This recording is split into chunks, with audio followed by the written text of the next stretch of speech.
Você sabe o que é a química? Vamos aprender um pouco mais sobre essa ciência? Nesta aula, vou te trazer alguns conceitos fundamentais.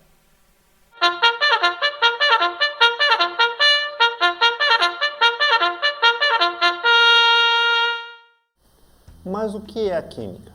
Muitas vezes a gente vê alguns anúncios de alimentos, de produtos, que têm o seguinte slogan: sem química.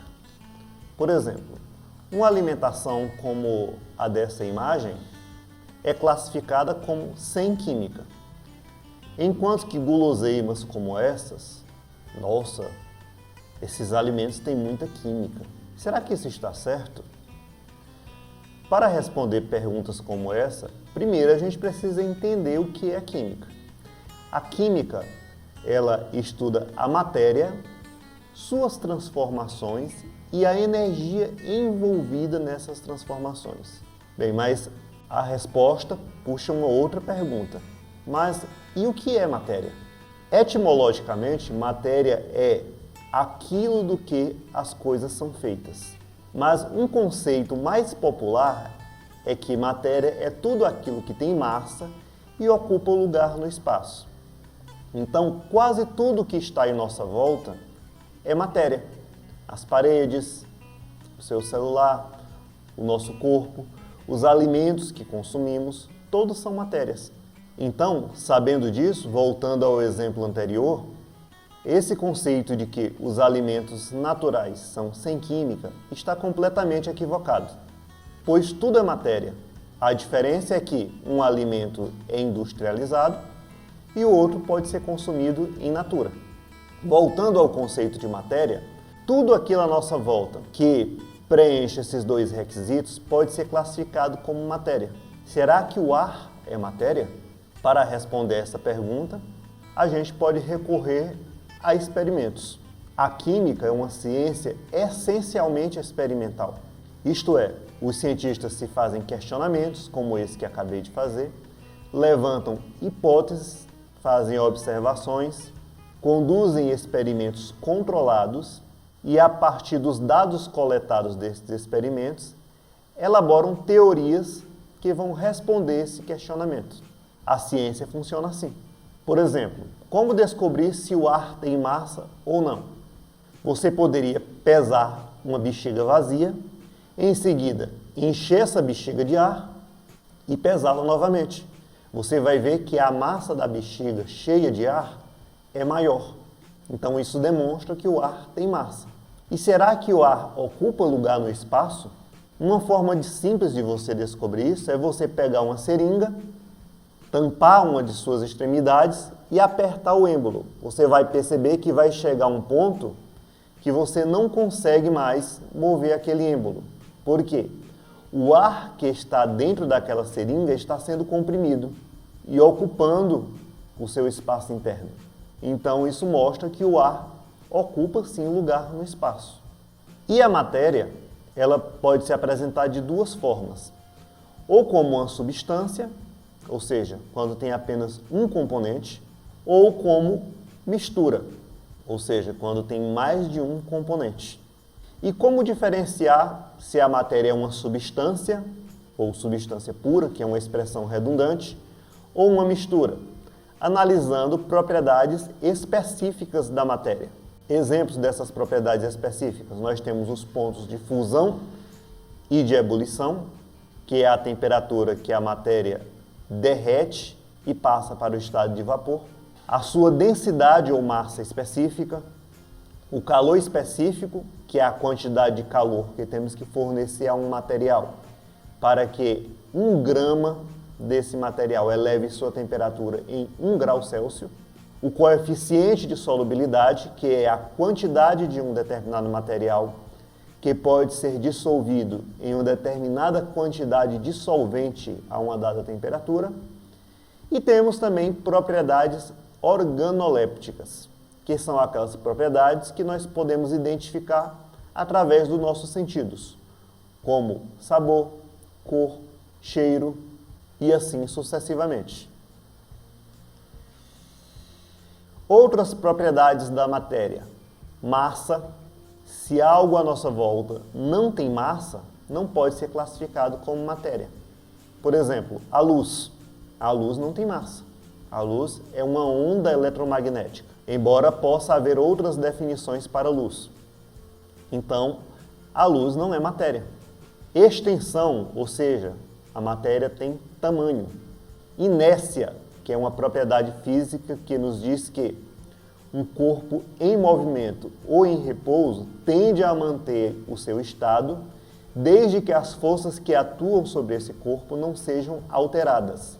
Impenetrabilidade, que é aquela propriedade da matéria que faz com que dois corpos não ocupem o mesmo lugar no espaço. Divisibilidade, ou seja, a matéria pode ser dividida em porções menores. Compressibilidade, o seu volume pode ser reduzido por meio do aumento de pressão. Propriedades organolépticas, que nós já vimos. Propriedades físicas e químicas, que são propriedades que estão relacionadas a fenômenos físicos e fenômenos químicos. Vamos estudar isso melhor daqui a pouco. Dureza, o material mais duro risca o material menos duro. Tenacidade, que é a resistência que um material apresenta à sua ruptura ou quebra. E as propriedades ainda podem ser classificadas como extensivas ou intensivas. O que é uma propriedade extensiva? É uma propriedade que depende do tamanho. Por exemplo, 10 litros de água tem uma massa maior do que 1 litro de água. Então, volume e massa, que nós acabamos de citar, são exemplos de propriedades extensivas, que dependem do tamanho do sistema. Por outro lado, esses 10 litros de água podem estar a 50 graus, da mesma forma que este 1 litro de água. Então, a temperatura não depende do tamanho do sistema. Então, é um exemplo de uma propriedade intensiva. Falando agora das transformações da matéria. Vamos tomar o exemplo de uma árvore. A árvore preenche todos os requisitos para ser classificada como matéria. Nós podemos tomar uma porção limitada da matéria. Isso é um corpo, uma porção limitada da matéria que não obrigatoriamente tem um uso. Mas, se esse corpo, que é esse pedaço de caule de árvore, for convertido em um banco, por exemplo, agora nós temos um objeto, que é uma matéria que tem uma determinada aplicação, um determinado uso. Porém, em todos os casos, a composição da matéria não mudou. Então, são exemplos de transformações físicas. Por outro lado, se esse tronco de árvore começar a pegar fogo, aí sim a madeira vai ter modificação em sua composição. A matéria vai se transformar em outras substâncias. Então, temos um exemplo de uma transformação ou um fenômeno químico. Rasgar papel. A composição do papel não mudou. Então, é um exemplo de um fenômeno físico ou transformação física. Dissolver sal em água. O sal de cozinha não deixou de ser sal porque foi dissolvido na água. Então, isto é mais um exemplo de transformação física ou fenômeno físico. Agora, o apodrecimento de uma fruta. Nesse caso, as substâncias que formam a fruta estão se convertendo em outras substâncias. Então, isto é um fenômeno químico ou transformação química.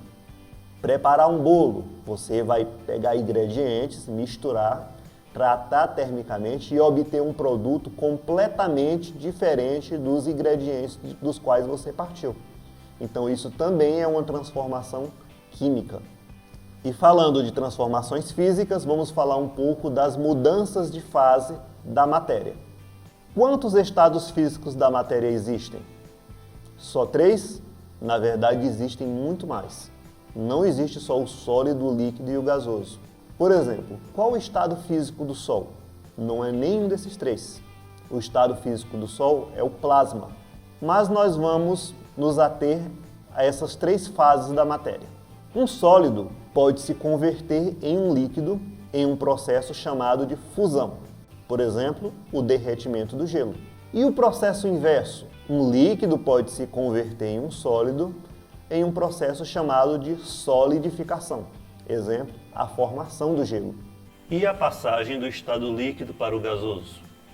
A mudança do estado líquido para o gasoso, de forma geral, é chamado de vaporização. No entanto, a vaporização ela pode se dar de três formas.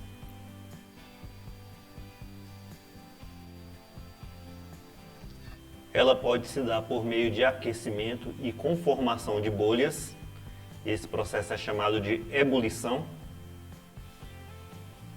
que nada mais é que o líquido passando para o estado de vapor com formação de bolhas. Mas esse processo também pode se dar a temperatura ambiente e de forma lenta. Ele é chamado, nesse caso, de evaporação. A evaporação, ela se dá apenas na superfície do líquido. É o que ocorre, por exemplo, quando secamos roupas no varal. A água ali na roupa não ferve. Ela se vaporiza lentamente à temperatura ambiente. Então é um exemplo de evaporação. E por fim nós temos a calefação. A calefação é a vaporização instantânea. Por exemplo, quando a gente goteja água numa chapa quente.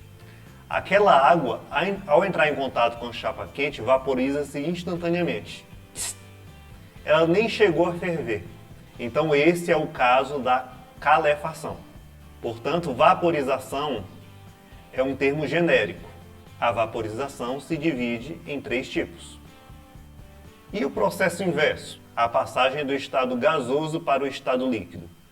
Esse processo pode se dar de duas formas. O primeiro deles é chamado de condensação e consiste na passagem do estado gasoso para o estado líquido por meio de resfriamento.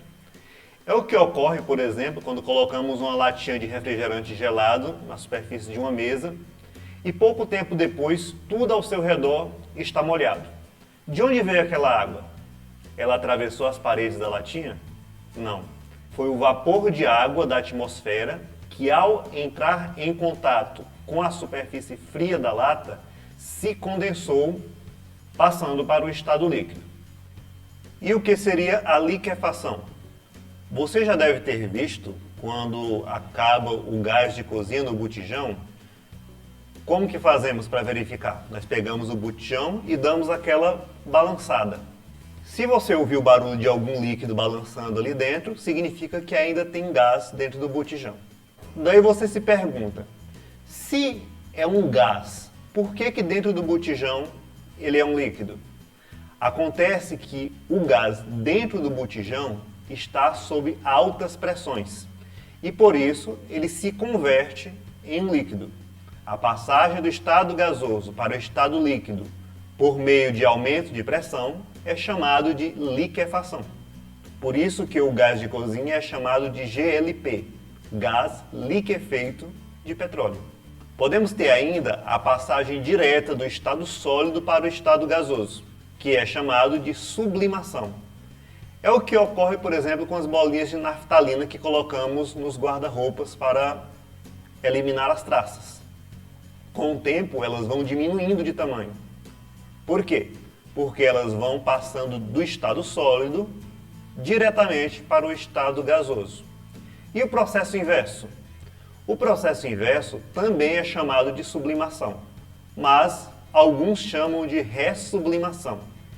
Por exemplo, é o que ocorre na formação do gelo seco. O gelo seco consiste em gás carbônico congelado, ou seja, o gás carbônico presente na atmosfera passa diretamente para o estado sólido, formando assim o gelo seco.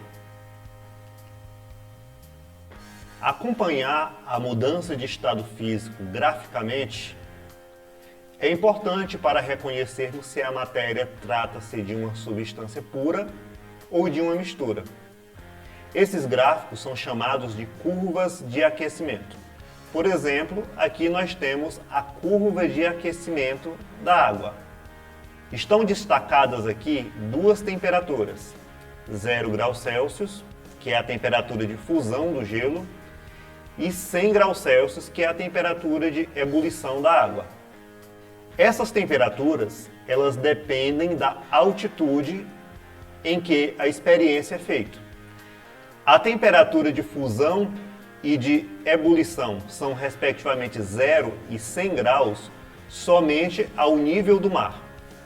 Abaixo do nível do mar, como por exemplo no Mar Morto, a pressão atmosférica é maior e por isso a água vai ferver a uma temperatura mais elevada.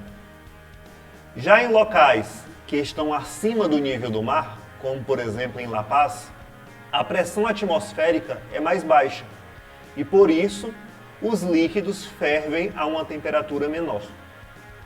Considerando o nível do mar, são estas as temperaturas de fusão e de ebulição da água. Portanto, nessa região do gráfico, nós temos um estado sólido. Entre os pontos de fusão e de ebulição, a água encontra-se no estado líquido. E acima da temperatura de ebulição, no estado de vapor. Quando o gelo atinge a temperatura de 0 graus Celsius, começa a ocorrer a mudança de fase. Então, os dois estados físicos da matéria coexistem. Dizemos então que há um estado de latência. No estado de latência, não há variação de temperatura. Ou seja, a mudança de estado físico vai ocorrer a temperatura constante. Depois que todo o gelo tiver derretido, aí sim a temperatura volta a subir novamente. Até os 99 graus, nós só temos água. Quando a temperatura atinge os 100 graus Celsius, aí começa a haver a formação de bolhas. E enquanto houver a fervura da água, a temperatura não vai aumentar novamente. Então temos mais uma vez o estado de latência. Só depois que toda a água tiver passado para o estado de vapor, aí sim a temperatura pode aumentar novamente. Então, vamos imaginar a seguinte situação. Temos duas panelas idênticas, cada uma contendo 1 litro de água. Uma está fervendo há apenas 2 minutos, outra já está fervendo há 10 minutos. Qual das duas águas estará mais quente? As duas estarão na mesma temperatura. Por quê? Porque um líquido só pode ser aquecido até alcançar sua temperatura de ebulição. Daí ele vai entrar no estado de latência. Só depois que todo o líquido passar para o estado de vapor é que a temperatura volta a subir novamente. Claro, considerando que as duas panelas estejam nas mesmas condições de pressão. Isso justifica por que na panela de pressão os alimentos cozinham mais rapidamente. A pressão no interior da panela faz com que os líquidos fervam a uma temperatura mais elevada. E assim o alimento vai cozinhar mais rapidamente. Então essa é a curva de aquecimento da água. Como trata-se de uma substância pura, os estados de latência ocorrem a temperatura constante. Da mesma sorte, nós temos a curva de resfriamento da água, também com as mudanças de fase ocorrendo a temperatura constante. Isso é característico da matéria pura.